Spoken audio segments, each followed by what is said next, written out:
Uncle Lee, your knife work's getting rusty. The julienne is 1 millimeter off. Cut it again. Gang, don't forget what they taught you over there. Is that how you watch the flame? This stock is ruined. Dump it and start over. You didn't even wash the dirt out of the cabbage heart. How can you do that to a cabbage? With my family's secret recipe, I helped the boss make $6 million in 1 year. But the $300K bonus he promised me turned into a $1,000 gas card. The restaurant is mine. I put up the money. You're just a lousy line cook. We learned your so-called secret recipe ages ago. A lousy line cook asking for $300K? Take the $1,000 and get lost. I stared at that insulting gas card on the table.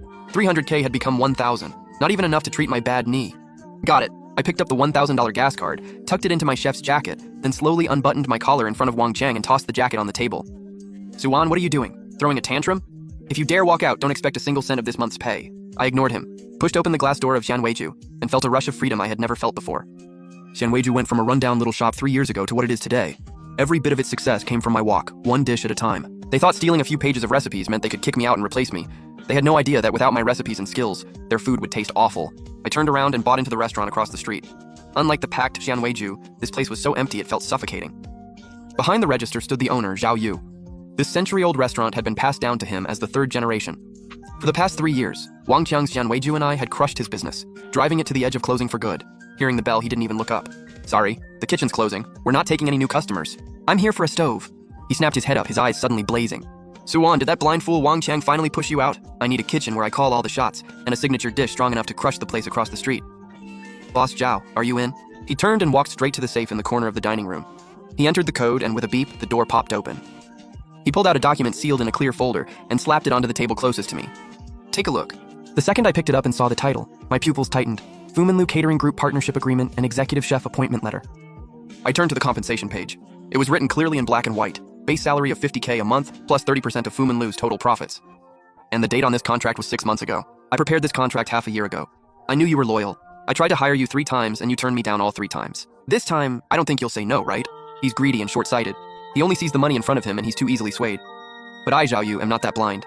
Sign it. From now on, this restaurant's lifeline is in your hands. I looked at the weighty contract. A 30% skill-based equity stake, plus $50K a month in base pay. This wasn't the treatment of a hired chef. This was an offer to become a real partner. Compared with the $1,000 gas card Wang Qiang had thrown on the table half an hour ago, it was the ultimate slap in the face. A warmth spread through me, the feeling of being fully respected and having my value truly recognized. I didn't hesitate. I signed. Pleasure doing business. Mr. Zhao, pleasure doing business. Suan, what are you planning to do now? He looked at the knife roll and aged master stock I brought with me, his eyes shining with anticipation. Take me to the kitchen. 10 minutes later, I was standing in Fu Manlu's kitchen. Its equipment was even more advanced than Xianweiju's. No wonder it had the foundation of a century-old restaurant. But right now, the kitchen felt lifeless. A dozen chefs and apprentices were listlessly cleaning up. When they saw the boss walk in with a strange woman, they all stopped what they were doing. Everyone hold up. I have a staffing announcement. Starting this very second. Ms. Suan is now Fu Manlu's executive chef and partner. In this kitchen, she makes the rules. Anyone who has a problem can go to payroll and quit now. Suan? The living signboard from Xianweiju across the street? No way. Why would she come here? Mr. Zhao, our own people were doing just fine. Dropping in a new head chef out of nowhere makes everyone nervous. Uncle Lee was a long-time Fu Manlu employee. He had skill, but his thinking was stuck in the past. That was one reason Fu Manlu kept declining. I ignored Uncle Lee's doubts and walked over to the whiteboard with the menu hanging on it. I grabbed the huge laminated menu, ripped it straight off the board, crumpled it up, and tossed it into the trash. I've tasted your old dishes. 2 words. Painfully average. You're sitting on a century-old name but using assembly line methods from 10 years ago. You dump in seasonings by the handful and guess the heat by instinct. The food you make is so bad even a dog wouldn't sniff it. A chef's dignity belongs on the cutting board and in the wok, not on their lips. Starting now, Fu Manlu is closing for 3 days. That's right, a 3-day closed-door boot camp. Everyone eats and sleeps in the kitchen. I'm going to help you nail those bastards across the street to the wall of shame forever. At that very moment, Xianweiju across the street was a completely different scene. Wang Qiang was the owner, but the real investor behind it was his brother-in-law. Hey brother-in-law, where are you out having fun? That girl left. Did she leave the recipe behind? Don't worry. I had someone copy it down word for word. Not just the recipe either. I even noted what brand of soy sauce she usually uses. Just a lousy line cook, and she really thinks the world stopped spinning without her?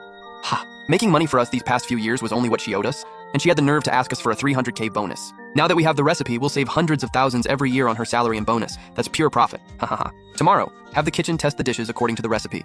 As long as the taste is 80 or 90% there, those customers won't know the difference. Handle this right. And I'll give you another big investment. You got it, brother-in-law, just watch me. Everyone come over, stop what you're doing, we're having a meeting. That ungrateful Suan is finally gone.